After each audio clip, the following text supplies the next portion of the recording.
Hey everybody, JCB here at the Awesomist, and you're watching the Awesomist Reviews.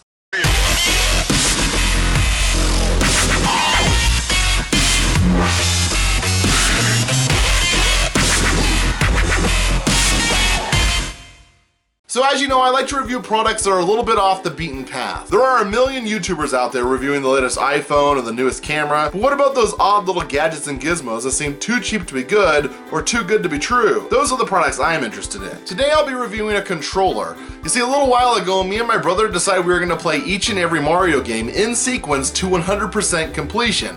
And we started off our journey on my Wii using the so-called Pro controller. This thing does the job, but I miss the feel of the original controllers from the 80s and 90s, especially the dog bone SNES controller when we were playing Super Mario World. So I did a little looking, and while some companies do make SNES controllers for the Wii, I couldn't actually find any sites that had them in stock. So I figured the PC is probably the next best thing. Not only are there a ton of emulators available, but there's also a lot of 2D platforming games on Steam that I would love to be able to play and could really use a nice controller for. So I decided to check on Geek, which is an online store powered by Wish.com that sells Chinese imports fairly cheap, and sure enough, I found an SNES USB controller on there for a few dollars. Now before I go any further, I want to say that I'm not sponsored by Geek or Wish.com or whatever Chinese company mass produces this controller. These are just my own opinions. I haven't been compensated in any way. If you're curious, Geek is a pretty handy app. I log in just about every day to see what crazy new products they have available. Of course, the prices you see here may fluctuate as they often have 70% off sales,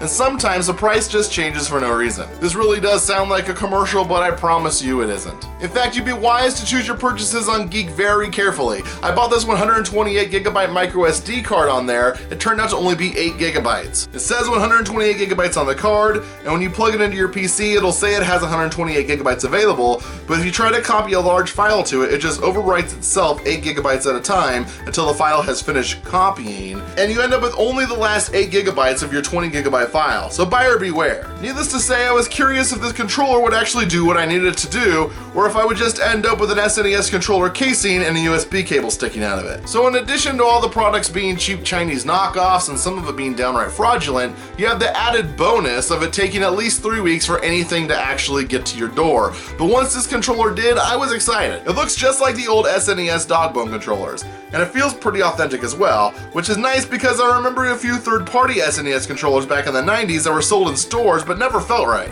Now normally when I do a review on this channel, I'll do a complete unboxing, I'll examine all the packaging materials, all the reading materials, but in this case it was just a controller inside of a padded envelope, which I guess is fine. I mean, the less stuff that ends up in the garbage the better. So let's go ahead and try this thing out with a couple of games and see how it feels and how it plays. I decided to test the controller on a game called PID, which I've had for a while but never really got into simply because of the keyboard controls. I've always thought this game reminded me of some of the games I loved on the Super Nintendo, and that other than the far more than 16-bit graphics you see here, PID would have fit really well on the SNES. Needless to say, the SNES controller works perfectly for this game, and it was a lot more fun to play a platformer like this with a proper controller. The controls were tight and responsive, the controller is comfortable and familiar. It really is exactly like the old SNES controllers. So for a few dollars, this thing is definitely worth buying if you enjoy playing retro games on your PC, but want a more authentic feeling experience. So I also tried this thing on a couple of emulators for the SNES, the NES, even the Game Boy, and it worked perfectly on all of them. Now I would show you footage of me playing old games with this controller, but Nintendo has all these really weird hoops you gotta jump through to use gameplay footage on YouTube videos,